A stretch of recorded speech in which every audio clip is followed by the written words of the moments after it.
The House of Representatives today started plenary deliberations on the proposed 3.002 trillion peso national budget for 2016.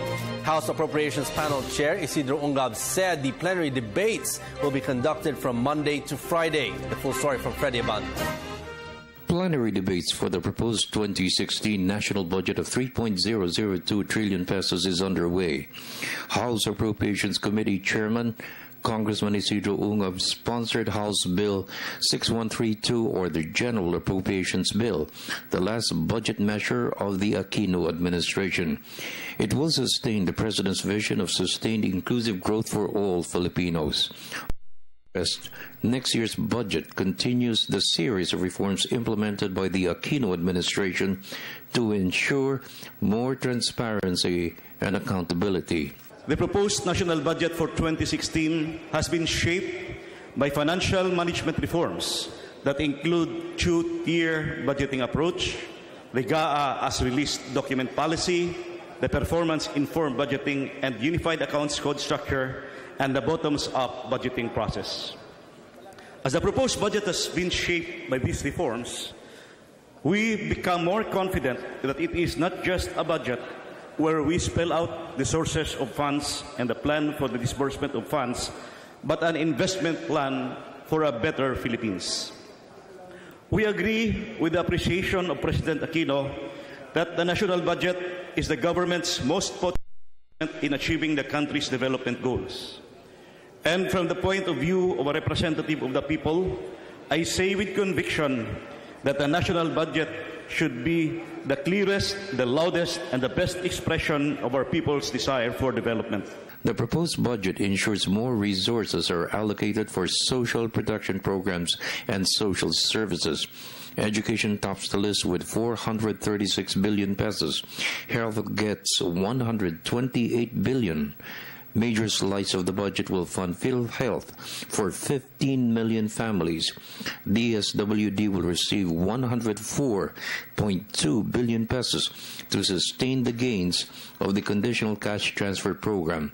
Ungab bared that 54 pesos for every 100 pesos will fund the needs of the top 10 departments sustaining inclusive growth.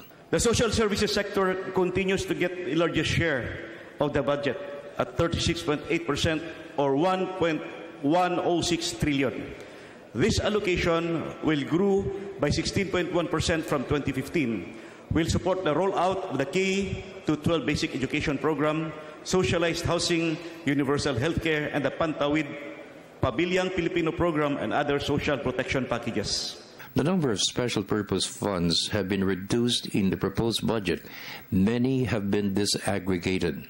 House Bill number 6132 effectively reduces the number of special purpose funds from 10 in the 2015 GAA to 7 in the 2016 proposed budget. The e-government fund and the international commitments funds were incorporated back to the relevant departments, while the rehabilitation and reconstruction program was integrated into the National Disaster Risk Reduction and Management Fund.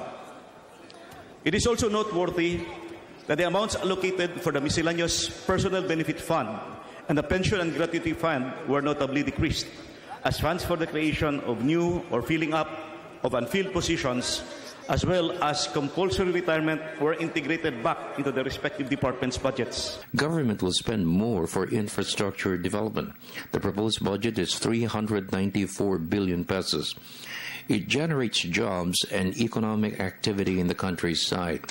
Defense gets the third biggest budget of 172.7 billion pesos to sustain the AFP's capability upgrade. In the meantime, Budget Secretary Florencio Abad bared possible submission of a proposal to increase the salary of government employees next year. Abad said a supplemental budget may be proposed to Congress for its consideration once the President approves of the proposal. The proposal is already with the President, and we are not at liberty to discuss it until it's approved and submitted to the House. But there is a proposal, and we are as much as possible trying to bring it as close to the market as possible without putting a lot of pressure on the finances of government. I hope that if the president approves it, we are hoping that Congress can act on it before the year ends. For the PTV Network, this is Freddie Abando reporting.